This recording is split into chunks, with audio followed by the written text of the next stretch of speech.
വീഡിയോയിൽ വളരെ ഇമ്പോർട്ടൻ്റ് ആയിട്ടുള്ള ഒരു വിഷയമാണ്. അതായത് ശരിക്കും പറഞ്ഞാൽ ഈ അർക്കൻ ആർമി ഈ ഒരു റോഹിംഗ്യ ആ ഒരു ഭാഗങ്ങളെയൊക്കെ ഒതുക്കി തള്ളിക്കൊണ്ട് അതേപോലെ ബംഗ്ലാദേശിനെയും കുറച്ച് ക്യാപ്ചർ ചെയ്തുകൊണ്ട് അവരൊരു പുതിയ ഒരു രാഷ്ട്രം ഉണ്ടാക്കാനുള്ള ഒരു ശ്രമത്തിലാണെന്നാണ് പൊതുവിലൊരു വാർത്ത വരുന്നത്. എത്രമാത്രം ഇതിനകത്ത് ആധികാരികത ഉണ്ട് എന്ന് ചോദിച്ചു കഴിഞ്ഞാൽ ഇപ്പൊ തൽക്കാലം അവരൊരു ബിഗിനിങ് സ്റ്റേജിലാണ് ഉള്ളതെന്ന് മനസ്സിലാക്കാൻ പറ്റുന്നത്. ഇതിൽ തീർച്ചയായിട്ടും ഇന്ത്യയുടെ സപ്പോർട്ട് ഉണ്ടോ എന്ന് ചോദിച്ചു കഴിഞ്ഞാൽ ഒരു പരിധിവരെ ഇന്ത്യ ഇതിനെ സപ്പോർട്ട് ചെയ്യുന്നു എന്നാണ് മനസ്സിലാക്കാൻ പറ്റുന്നത്. അതിന്റെ കാരണം വേറെ ഒന്നുമില്ല, മ്യാൻമർ അതേപോലെ ബംഗ്ലാദേശ് ഇത് രണ്ടിന്റെയും നടുക്ക് കിടക്കുന്ന റക്കൈൻ സ്റ്റേറ്റ് എന്ന് പറഞ്ഞ ഒരു റക്കൈൻ സ്റ്റേറ്റും ഇപ്പൊ ബംഗ്ലാദേശിന്റെ ഉള്ളിൽ അവർ ഏറ്റവും കൂടുതൽ എയിം ചെയ്ത് വെച്ചിരിക്കുന്നത് ഈ ഒരു റക്കൈൻ സ്റ്റേറ്റിനോട് തൊട്ടടുത്ത് കിടക്കുന്ന ആ ഒരു പോർട്ട് ഏരിയയാണ്. അതായത് അവിടെ ഒരു സീ പോർട്ട് ഉണ്ട്, ആ പോർട്ട് മേഖല ഉൾപ്പെടെ അവർ ക്യാപ്ചർ ചെയ്യും. ഇപ്പൊ തൽക്കാലം ബംഗ്ലാദേശ് ഫിഷർമാൻ ആയിട്ടുള്ള ആൾക്കാർക്ക് ആർക്കും തന്നെയും ആ ഒരു വഴിയിലൂടെ കടന്ന് തേഗ്ന റിവർ എന്ന് പറഞ്ഞ ആ ഒരു റിവറിലൂടെ കടന്ന് ഈ ഒരു ബംഗാൾ ഓഷ്യനിലേക്ക് വന്ന് അതുപോലെ തന്നെ ഈ സെന്റ് മാർട്ടിൻ ഐലൻഡിലേക്ക് പോകാൻ പറ്റാത്തൊരു അവസ്ഥയിലാണ് ഇപ്പൊ അർക്കൻ ആർമി ഈ ഒരു ഏരിയ ലോക്ക് ചെയ്ത് വെച്ചിരിക്കുന്നത്. ഇത് കൃത്യമായി പറയാനുള്ള കാരണം എന്ന് പറഞ്ഞു കഴിഞ്ഞാൽ അവിടെ ഈ അർക്കൻ ആർമി എന്ന് പറയുന്നത് ഒരു ബുദ്ധിസ്റ്റ് വിശ്വാസം നിലനിൽക്കുന്ന ഒരു ട്രൈബൽ ഗ്രൂപ്പാണ് അവർ. അപ്പം ഈ മ്യാൻമറിന്റെയും ഈ ബംഗ്ലാദേശിന്റെയും ഇടയ്ക്ക് ഒരു പുതിയ ബുദ്ധിസ്റ്റ് രാജ്യം രൂപപ്പെട്ടു വരുന്നതായിട്ടാണ് നമുക്ക് മനസ്സിലാക്കാൻ പറ്റുന്നത്. അപ്പൊ അവരുടെ ഒരു രാജ്യത്തിന്റെ ഒരു ഡെമോഗ്രഫി എങ്ങനെയായിരിക്കും എന്ന് അവർ പറഞ്ഞിട്ടുണ്ട്. അതായത് അതിലൊരു 80% ബുദ്ധിസ്റ്റ്, പിന്നെ ഒരു 12 to 15% റോഹിംഗ്യ മുസ്ലിംസ്, അതേപോലെ തന്നെ ബാക്കി ചെറിയ തോതിൽ ഇതര കമ്മ്യൂണിറ്റിയിൽപ്പെട്ട ആൾക്കാർ. ആ ഒരു രീതിയിലായിരിക്കും ആ ഒരു രാജ്യത്തിന്റെ പോപ്പുലേഷൻ ഡെമോഗ്രഫി എന്ന് പറയുന്നത്. അപ്പൊ ഇതിനെ ഇന്ത്യ പിന്തുണയ്ക്കാനാണ് സാധ്യത. കാരണം 1947 ഇന്ത്യയിൽ നിന്നും പാകിസ്ഥാൻ എന്ന് പറഞ്ഞൊരു രാജ്യം ഉണ്ടായി. അപ്പൊ അതിനുശേഷം നമ്മൾ ഒരിക്കലും പ്രതീക്ഷിച്ചില്ല 1971 72 ഇതേപോലെ ഈ ഒരു ഈസ്റ്റ് പാകിസ്ഥാൻ എന്ന് പറഞ്ഞ രാജ്യം ബംഗ്ലാദേശായിട്ട് മാറും എന്നുള്ളത് ആരും സ്വപ്നത്തിൽ പോലും വിചാരിക്കാത്ത കാര്യമാണ്. അപ്പൊ ആ രീതിയിലാണ് ആ ഒരു രാജ്യം ഉണ്ടായത്. ഇനിയിപ്പോ അഥവാ 2025 പുതിയൊരു രാജ്യം കൂടെ അതിൽ നിന്ന് ജനിക്കാനുള്ള ഒരു സാഹചര്യമാണ് ഉരുത്തിരിഞ്ഞു വരുന്നത്. അത് അങ്ങനെ തന്നെയാണ് മനസ്സിലാക്കാൻ പറ്റുന്നത്. ഇതിനെ സാധൂകരിക്കുന്ന രീതിയിലാണ് ഈ തുർക്കിയുടെ സൈഡിൽ നിന്ന് ലൈറ്റ് വെയിറ്റ് ടാങ്കുകളൊക്കെ ഓർഡർ ചെയ്യുന്നത്. ഏതാണ്ട് 25+ ടാങ്ക് ഇവർ ഓർഡർ ചെയ്തിട്ടുണ്ട്. അപ്പൊ ഇത് എവിടെയാണ് കൊണ്ട് യൂസ് ചെയ്യാൻ പോകുന്നത്? ഈ മ്യാൻമർ ബോർഡറിൽ ഈ റക്കൈൻ ആർമിക്കെതിരെ ഇവർ ഉപയോഗിക്കാൻ പോകുന്നു? ഒരിക്കലും ഈ ഒരു അർക്കൻ ആർമിക്കെതിരെ ഉപയോഗിക്കാൻ പോകുന്നു പറ്റത്തില്ല. അത് എല്ലാം വാട്ടർ വേ ആണ്. അവിടെ കൊണ്ട് എവിടെയാണ് ഈ ടാങ്ക് ഉപയോഗിക്കാൻ പോകുന്നത്? ഇന്ത്യൻ ബോർഡറിൽ ഡിപ്ലോയ് ചെയ്യാനാണ് അവർ പറഞ്ഞിരിക്കുന്നത്.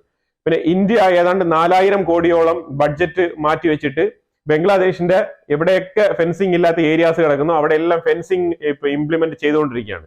ഇത് മുന്നേ കൂട്ടി ചെയ്യേണ്ട പരിപാടിയായിരുന്നു, ഇപ്പോഴെങ്കിലും ചെയ്യുന്നത് വളരെ നന്നായി. ഈ തിരുപുര മേഖലയിൽ കുറച്ച് ഈ ഒരു റിവർ ഏരിയ ഉണ്ട്, ആ ഏരിയ മാത്രമാണ് ഇതിൽ കുറച്ച് ഡിഫിക്കൽട്ട് ഉണ്ടാക്കുന്നത് ഈ ഒരു ഫെൻസിങ്ങിൽ. പക്ഷെ അതിലും എന്തെങ്കിലുമൊക്കെ ഒരു പോംവഴി ഇല്ലെങ്കിൽ അവിടെ കുറച്ചുകൂടെ സെക്യൂരിറ്റി എൻഫോഴ്സ്മെന്റ് കൂടുതൽ ഫോക്കസ് ചെയ്യേണ്ട ഒരു അവസ്ഥയിലാണ് നമ്മൾ എത്തിപ്പെട്ടിരിക്കുന്നത്. എന്തായാലും ബംഗ്ലാദേശിനും മ്യാൻമറിലും ഇടയ്ക്ക് റക്കൈൻ ആ ഒരു രാജ്യം ഒരു സ്റ്റേറ്റ് അവിടെ ഉണ്ടാകുന്നുണ്ടെങ്കിൽ ഇന്ത്യയുടെ പിന്തുണ ഉറപ്പായിട്ടും അതിനകത്ത് ഉണ്ടാവും എന്നാണ് മനസ്സിലാക്കാൻ പറ്റുന്നത്. കാരണം അത് ഇന്ത്യക്കും കൂടെ ഒരു അനിവാര്യമായിട്ടുള്ള കാര്യമാണ്. കാരണം ഇവര് കൂടുതൽ അവിടെ കിടന്ന് ഈ ഞെളിപ്പ് കാണിക്കുമ്പോഴേ നമുക്ക് ഏതെങ്കിലും രീതിയിൽ ഇവമാരെ ഒന്ന് കൗണ്ടർ ചെയ്ത് നിർത്തണം. അപ്പൊ എന്തായാലും ഈ ഒരു സാഹചര്യം തുർക്കിയുടെയും പാകിസ്ഥാന്റെയും സപ്പോർട്ട് ബംഗ്ലാദേശ് കൂടുതലായിട്ട് അവിടെ തേടുന്നുണ്ട്.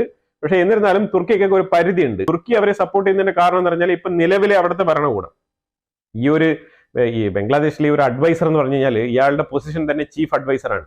അപ്പൊ ഇയാൾ ആരുടെ അഡ്വൈസർ? ആര് ഗവൺമെന്റ്? ഏത് സർക്കാർ? അവിടെ ആരാണ് ശരിക്കും അവിടെ സർക്കാർ? ഇയാൾ ശരിക്കും പറഞ്ഞ അഡ്വൈസർ എന്നുള്ള പൊസിഷനിലാണ് നിൽക്കുന്നത്. എത്ര കാലം ഒരു രാജ്യം ഇങ്ങനെ ഒരു അഡ്വൈസറിന് ഇങ്ങനെ തുടരാൻ കഴിയും? അപ്പൊ അതുപോലെ പൊളിറ്റിക്കലി എക്സ്പീരിയൻസ് ഇല്ലാത്ത ആൾക്കാർക്കൊക്കെ കുറച്ച് ബുദ്ധിമുട്ടാണ് രാജ്യം ഇങ്ങനെ ലീഡ് ചെയ്ത് കൊണ്ടുപോകാന്നുള്ളത്. അപ്പൊ അതിൻ്റെതായിട്ടുള്ള സകലമാന ബുദ്ധിമുട്ടുകളും ആ രാജ്യം നേരിടുന്നുണ്ട് എന്നുള്ളതാണ്. അവിടെ ഒരുപാട് ഗാർമെന്റിന്റെ ഓർഡറുകൾ പ്രോപ്പർ ടൈമിൽ കൊടുക്കാൻ പറ്റാതെ ഏറ്റവും കൂടുതൽ ഗാർമെന്റ് ഇൻഡസ്ട്രിയിലുള്ള ഓർഡറുകൾ ഇപ്പം ഇന്ത്യയിലോട്ട് വന്നുകൊണ്ടിരിക്കുന്ന ഒരു അവസ്ഥയാണ്. ഇന്ത്യക്ക് പോലും ആ ഒരു ഓർഡറുകൾ ഫുൾഫിൽ ചെയ്യാൻ പറ്റുന്നില്ല. ആ അവസ്ഥയിലാണ് ഓർഡേഴ്സ് ഇപ്പൊ ഇങ്ങോട്ട് വന്നുകൊണ്ടിരിക്കുന്നത് ഇന്ത്യയിലോട്ട്. അപ്പൊ ഇതൊക്കെ ബംഗ്ലാദേശിന് കിട്ടുന്ന തിരിച്ചടികളാണ്. ഇതൊക്കെ അവർക്ക് മനസ്സിലാവത്തില്ല, കാരണം അവർക്ക് കുറച്ച് തലയ്ക്കകത്ത് ആൾതാമസം ഇച്ചിരി കുറവാണ്. അപ്പൊ അതുകൊണ്ട് തന്നെയാണ് കാര്യങ്ങൾ ഇങ്ങനെ. അപ്പൊ അത് ആ ഒരു രീതിയിലാണ് കാര്യങ്ങൾ മുന്നോട്ട് പോകുന്നത് ബംഗ്ലാദേശിലോട്ട്. അപ്പൊ ഇതിനകത്ത് തുർക്കിയുടെ ഇൻവോൾവ്മെന്റ് ശരിക്കും പറഞ്ഞാൽ അവിടെ ഖിലാഫത്ത് പ്രസ്ഥാനത്തെ പിന്തുണയ്ക്കുന്ന, ഞാൻ ഇതിനു മുമ്പ് ഒരു വീഡിയോ ഇട്ടിട്ടുണ്ടായിരുന്നു, ആ ഒരു HUT എന്ന് പറഞ്ഞ സംഘടന, ആ സംഘടന തന്നെയാണ് ഇതിന്റെ പുറകിൽ പ്രവർത്തിക്കുന്നത്. അവര് ഇന്ന് കാനഡയിൽ ഒൻറ്റാരിയോ അതേപോലെ ഹാമിൽട്ടൺ ഈ 2 സ്ഥലങ്ങളിലും ഈ ഒരു HUT സംഘടനയുടെ അവരുടെ ആനുവൽ സബ്മിറ്റ്, അതായത് ഖലീഫത്ത് എന്നാണ് ആ ഒരു ആനുവൽ സബ്മിറ്റിന് അവർ പേരിട്ടിരിക്കുന്നത്. 2025 ആനുവൽ സബ്മിറ്റ് നടത്താൻ വേണ്ടിയിട്ട് അവരവിടെ സ്ഥലങ്ങളൊക്കെ തിരഞ്ഞെടുക്കുകയും ഈ മീറ്റിങ്ങിന് വേണ്ടിയിട്ടുള്ള പ്രപ്പോസൽ വെക്കുകയും ചെയ്തു. അപ്പൊ അവിടുത്തെ മേയർ തന്നെ അത് ഡിനൈ ചെയ്യാണ് ചെയ്തത്. നിങ്ങൾക്ക് ഇവിടെ അങ്ങനെ ഒരു സംഭവം ഇവിടെ നടത്താൻ പറ്റില്ല എന്നുള്ള രീതിയിൽ ഡിനൈ ചെയ്യാണ് ചെയ്തിരിക്കുന്നത്. അതായത് അവർ കൃത്യമായിട്ട് അവർ മീറ്റിംഗിന്റെ അജണ്ട സബ്മിറ്റ് ചെയ്തപ്പോഴാണ് ഇതിന്റെ പ്രശ്നമായത്. അതായത് അവിടെ വെറുതെ ഒരു മീറ്റിംഗ് സംഘടിപ്പിക്കുന്നതിന് കാനഡയ്ക്ക് പ്രശ്നമില്ലായിരുന്നു. അവർ ആ മീറ്റിംഗിന് എന്താണ് അതിന്റെ അജണ്ട എന്ന് പറഞ്ഞിട്ട് അവർ എഴുതിയിട്ടുണ്ട്. അതിനകത്ത് കൃത്യമായിട്ട് അവർ പറഞ്ഞിരിക്കുന്ന അജണ്ട എഗെയിൻസ്റ്റ് ഇസ്രായേൽ എന്നാണ്. ഇസ്രായേലിനെ ഡിസ്ട്രോയ് ചെയ്യുക എന്നുള്ളത് നമ്മളുടെ തലയായ കടമയായിട്ട് അവർ എഴുതി വെച്ചിട്ടുണ്ട് അതിനകത്ത്. ആ ഒരു ഇന്റിമേഷൻ കണ്ടപാടെയാണ് കാനഡ ഇതിനെ നിരുപാധികം തള്ളാൻ തീരുമാനിച്ചത്. കാരണം ഇതേപോലെയുള്ള ഒരു കോൺട്രവേഴ്ഷ്യൽ മാറ്ററിലോട്ട് കാനഡ തൽക്കാലം പോകാൻ ആഗ്രഹിക്കുന്നില്ല. കാരണം അവിടെ തന്നെ ഓൾറെഡി ഗവൺമെന്റ് വീണിരിക്കുന്ന ഒരു അവസ്ഥയിലാണ്. അപ്പൊ അതുകൊണ്ട് തന്നെയാണ് അവിടെ മേയർ കൃത്യമായിട്ട് ഒരു ഡിസിഷൻ എടുത്ത് ഇവരെ തടഞ്ഞത്. അപ്പൊ ഇത് കാനഡയുടെ കാനഡയുടെ ഒരു അവസ്ഥ നമ്മൾ മനസ്സിലാക്കണം. കാരണം ഇന്ത്യക്കെതിരെയുള്ള ഖാലിസ്ഥാനികൾക്ക് എത്രമാത്രം മീറ്റിംഗ് വേണമെങ്കിലും അവിടെ നടത്താം, മനസ്സിലായ? അപ്പൊ ഇതേപോലെ ഇപ്പൊ Canada freedom of speech, freedom of expression, rule of law എന്നൊക്കെ പറയുമ്പോഴത്തേക്കും അവരും പല സ്ഥലങ്ങളിലും പല രീതിയിൽ ഡിക്റ്റേറ്റർഷിപ്പ് ഉപയോഗിച്ച് വളരെ ഹിപ്പോക്രറ്റിക് ആയിട്ടാണ് ഇതൊക്കെ അവർ മുന്നോട്ട് കൊണ്ടുപോകുന്നത്. അപ്പൊ ഇന്ത്യക്ക് വളരെ പ്രത്യേകിച്ച് ട്രൂഡോയുടെ വ്യക്തി താല്പര്യം കൊണ്ട് മാത്രമാണ് ഇന്ത്യയെ ഈ ഒരു നിലയിൽ ഇന്ത്യക്കെതിരെ നിലപാടുകൾ പല തവണയായിട്ട് പല സ്റ്റേജിൽ ഇയാൾ എടുത്തത്. അത് വളരെ വ്യക്തമാണ്. കാരണം കാനഡ പല മീറ്റിങ്ങുകളും ഇതേപോലെ ഡിനൈ ചെയ്യുന്നുണ്ട്. അപ്പൊ അവർക്കറിയാം ഏത് മീറ്റിംഗ് നടത്തണം, ഏത് മീറ്റിംഗ് നടത്തേണ്ടത്. അപ്പൊ ഇതൊക്കെയാണ് അവരുടെ ഒരു ഹിപ്പോക്രസിയാണ് ഇപ്പൊ വെളിയിലാവുന്നത്. അവരുടെ ഗവൺമെന്റ് നിലനിൽക്കുന്നില്ല, അത് വേറെ വിഷയമാണ്. പക്ഷെ ഒന്റാരിയോ, ഹാമിൽട്ടൺ പോലത്തെ ഏരിയയിലുള്ള അതായത് അവിടുത്തെ മേയർ തന്നെ ഇത് ഡിനൈ ചെയ്യുന്നെങ്കിൽ മേയർക്ക് തന്നെ ആ ഒരു മേയർ കാറ്റഗറിക്ക് തന്നെ ഈ ഒരു പവർ ഉണ്ട്. അതായത് ഇതൊക്കെ ഡിനൈ ചെയ്യണം, ഇത് നടത്തണോ വേണ്ടയോ എന്ന് തീരുമാനിക്കാനുള്ള പവർ.